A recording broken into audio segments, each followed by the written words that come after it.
എൻ്റെ പേര് സ്നേഹ. ഞാൻ ദുബായിൽ നിന്ന് വരുന്നു. ആദ്യമായിട്ട് ഇവിടെ ഒന്ന് സാക്ഷ്യം പറയാൻ അമ്മ മാതാവ് തിരുക്കുമാരൻ തന്ന അനുഗ്രഹത്തിന് 1000 നന്ദി പറയുന്നു. ഞാൻ ഡിസംബർ 4-ാം തീയതിയാണ് ദുബായിൽ നിന്ന് വന്നത്.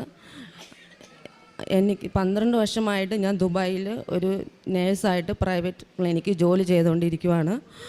എൻ്റെ എല്ലാവരെ പോലും എൻ്റെ ഒരു ആഗ്രഹമായിരുന്നു നല്ലൊരു ജോലി, നല്ലൊരു ഗവൺമെൻറ് ജോലി, നല്ല ശമ്പളത്തോടുള്ളൊരു ജോലി. അതായിരുന്നു എൻ്റെ ആഗ്രഹങ്ങൾ. പക്ഷേ 12 വർഷമായിട്ട് ഞാൻ ഏത് ഇൻ്റർവ്യൂ അറ്റൻഡ് ചെയ്യുന്നു, ഏത് എക്സാമുകൾ എഴുതുന്നു, അതിനെല്ലാം ഞാൻ ഫെയിലായിക്കൊണ്ടിരിക്കുവാണ്. അങ്ങനെ ഏത് എക്സാമിലും ഞാൻ ഫെയിലായി കഴിയുമ്പം എല്ലാവരും തന്നെ എന്നോട് പറയും, നീ എന്ത് എല്ലാ എക്സാം എഴുതുമ്പോളിങ്ങനെ ഫെയിലാകുന്നത്, നീ ഇത്രയ്ക്ക് മന്ദബുദ്ധിയാണോ, നിന്നെക്കൊണ്ട് ഒന്നിനും കഴിവില്ലേ?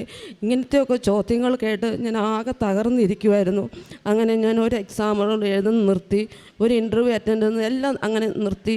ജീവിതം തന്നെ മടുത്തെന്നുള്ള രീതിയിൽ ഞാൻ മുന്നോട്ട് പോകുന്ന സമയത്താണ് എൻ്റെ ഒരു ഫ്രണ്ട് വഴി അവളിവിടെ കൃപാസനത്തിൽ വന്ന് ഉടമ്പടി എടുത്തതും അവൾ കാനഡയിലാണ്. അവൾ എന്നോട് പറഞ്ഞു, നിൻ്റെ പേപ്പർ നീ എനിക്ക് അയച്ചതാ, ഞാൻ ജോലി ചെയ്യുന്ന ആശുപത്രിയിൽ കൊടുക്കാം, ബാക്കി നീ കൃപാസന മാതാവിനെ വിളിച്ച് പ്രാർത്ഥിക്കുക, മാതാവിന് അസാധ്യമായ ഒന്നുമില്ല, നീ മാതാവിൻ്റെ അടുത്ത് പ്രാർത്ഥിക്കുക.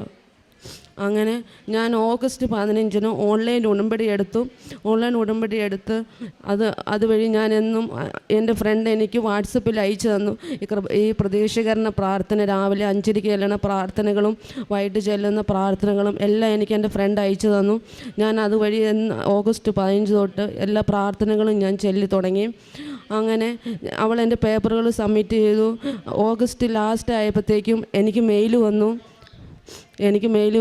നീ എൻ്റെ പേപ്പറുകളൊക്കെ അയക്കണമെന്ന് പറഞ്ഞു. ഹോസ്പിറ്റലുകാരുടെ മെയിൽ വന്നു തുടങ്ങി. അങ്ങനെ ഞാൻ എൻ്റെ പേപ്പറുകളും സർട്ടിഫിക്കറ്റുകളും എല്ലാം അയച്ചു കൊടുത്തു. സെപ്റ്റംബർ 23-ാം തീയതി 5:15 എനിക്ക് ഓൺലൈനിൽ ഇൻ്റർവ്യൂവിന് വെച്ചു. ആ സമയത്ത് അതിന് മുമ്പ് അവിടെ നിന്ന് ലീവിന് വന്ന ഒരാളുടെ കയ്യിൽ എനിക്ക് കൃപാസന മാതാവിൻ്റെ കാശുരൂപവും ഉപ്പും പത്രവും എല്ലാം കൊടുത്തു വിട്ടായിരുന്നു. ഞാൻ ആ കാശുരൂപം വെച്ച് മെഴുകുതിരിയും കത്തിച്ച് എന്നും മാതാവിനെ വിളിച്ച് പ്രാർത്ഥിക്കും. അന്ന് ഞാൻ മാതാവിനോട് പറയും, മാതാവേ, ഇനി എന്നെ ഒരു പരിഹാസത്തിൻ്റെ ഇട വരുത്തല്ലേ, അമ്മ ഇനി ഈ ഇൻ്റർവ്യൂ എന്നെ വിളിക്കുവാണെങ്കിൽ എന്നെ ജയിപ്പിക്കണം, അല്ലെങ്കിൽ എനിക്ക് ഈ ഇൻ്റർവ്യൂവിന് എന്നെ വിളിക്കല്ലോ, എന്നെ ഇനി ഒരു പരിഹാസത്തിന് ആൾക്കാർ മുമ്പിൽ പരിഹസിക്കാൻ ഇട വരുത്തല്ലേ അമ്മേ എന്ന് ഞാൻ എന്നും പ്രാർത്ഥിക്കും. സെപ്റ്റംബർ 23-ന് എന്നെ ഇൻ്റർവ്യൂ അറ്റൻഡ് ചെയ്തു. അന്ന് ഞാൻ മാതാവിൻ്റെ കാശുരൂപവും ഉപ്പും എല്ലാം പിടിച്ച് ഞാൻ പ്രാർത്ഥിക്കും, എൻ്റെ അമ്മയെ എനിക്ക് എന്തെങ്കിലും അവർ ചോദിക്കുമ്പോൾ മനസ്സിലാകാൻ പറ്റണേ, പറയാനുള്ള ധൈര്യം തന്നെ.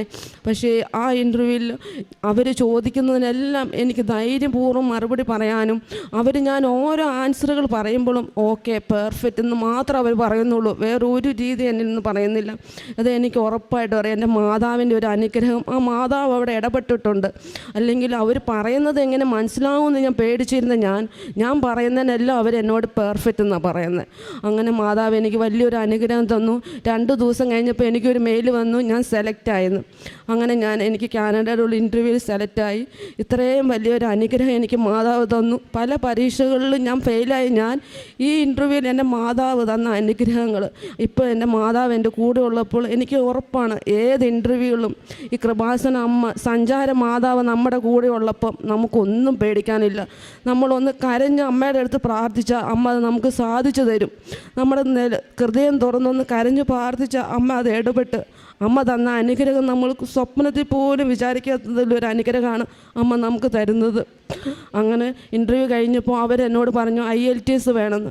അന്നേരം ഞാൻ ഓർക്കും, ദൈവമേ, ഞാൻ എങ്ങനെ ഇനി IELTS പഠിച്ചെടുക്കും? അത് ഇംഗ്ലീഷാണല്ലോ മൊത്തം, എങ്ങനെ ഞാൻ അവർക്ക് സ്പീക്കിംഗ് ഒക്കെ പറയും? എനിക്ക് അതിനുള്ള ക്ലാസ്സിന് പോകാനുള്ള സമയമില്ലല്ലോ, 2 നേരം ഡ്യൂട്ടി.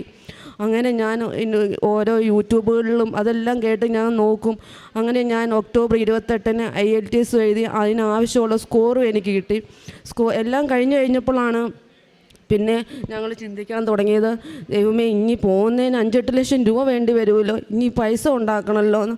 അത് കഴിഞ്ഞ് ഞങ്ങൾ ഏജൻസി കൊടുത്തപ്പം വെറും 1,90,000 രൂപ കൊടുത്ത് എനിക്ക് കാനഡ ഫാമിലി ആയിട്ട് പോകാൻ പറ്റും.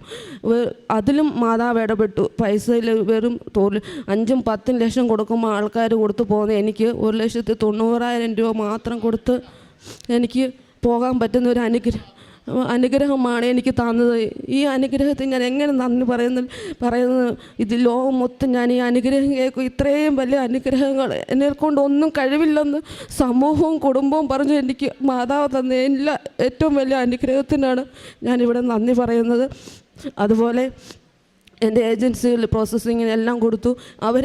ഞങ്ങൾ ടിക്കറ്റ് പോലും എനിക്ക് 3 മാസം കഴിയുമ്പോൾ അവരെനിക്ക് റീഫണ്ട് ചെയ്യും. ഞങ്ങൾ ഫാമിലിയായിട്ട് പോകാനും ദൈവം അനുഗ്രഹം തന്നു. എല്ലാ അനുഗ്രഹത്തിനും ഞാൻ അമ്മ മാതാവിന് നന്ദി പറയുന്നു. അത് കഴിയുമ്പോൾ എൻ്റെ അനിയത്തിയുടെ മോന് പെട്ടെന്നൊരു സർജറി ഉണ്ടായി. അവൾ വിളിച്ച് എന്നോട് പറഞ്ഞു, എൻ്റെ കുഞ്ഞ് എന്ത് ചെയ്യും, ഒരു കുഞ്ഞല്ലേ, അവനിങ്ങനെ 5 വയസ്സേ ഉള്ളൂ, അവന് ഓപ്പറേഷൻ ചെയ്യും, എന്തുവായിട്ട് തലയുടെ ഓപ്പറേഷൻ അല്ലേ. ഞാൻ അവളോട് പറഞ്ഞു, നീ വിഷമിക്കേണ്ട, നീ അമ്മ മാതാവിനോട് പറഞ്ഞ് പ്രാർത്ഥിക്ക്. ഞാൻ അങ്ങനെ പെട്ടെന്ന് പ്രാർത്ഥനകളൊക്കെ അവൾക്ക് അയച്ചു കൊടുത്തു. അവളത് പ്രാർത്ഥിച്ച് അവിടെ കുഞ്ഞ് സുഖമായിട്ടിരിക്കുന്നു. മാതാവ് ഇടപെട്ട് സർജറിയിൽ ഒരു കുഴപ്പവും വരാതെ സൗഖ്യപ്പെടുത്തി കൊടുത്തു.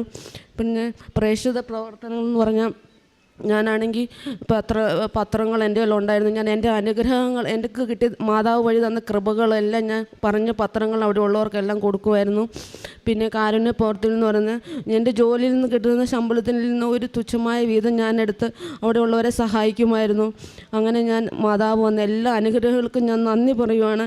എൻ്റെ അമ്മ മാതാവ് ഇടപെട്ട് എൻ്റെ ജീവിതം തന്നെ അമ്മ സമൂഹത്തിലും കുടുംബത്തിലും എല്ലാം അമ്മ തന്ന ഒരു സ്ഥാനം, ഒരു അനുഗ്രഹം, ഇതിനെല്ലാത്തിനും ഞാൻ അമ്മ മാതാവിന് നന്ദി പറയുകയാണ്. ഇവിടെയുള്ള എല്ലാവരോടും എനിക്കിത് പറയാനുള്ളൂ. നമ്മൾ കരഞ്ഞ അമ്മ മാതാവിൻ്റെ അടുത്ത് എവിടെയായാലും നമ്മുടെ അമ്മ മാതാവ്, സഞ്ചാരി മാതാവ്, നമ്മളൊന്ന് നിലവിളിച്ച് കരഞ്ഞ് പ്രാർത്ഥിച്ച അമ്മ അതിൽ ഇടപെടും. ഈ ഇടപെടലിൽ സാക്ഷ്യം പറയാൻ അമ്മ തന്ന അനുഗ്രഹത്തിന് ഞാൻ നന്ദി പറയുന്നു.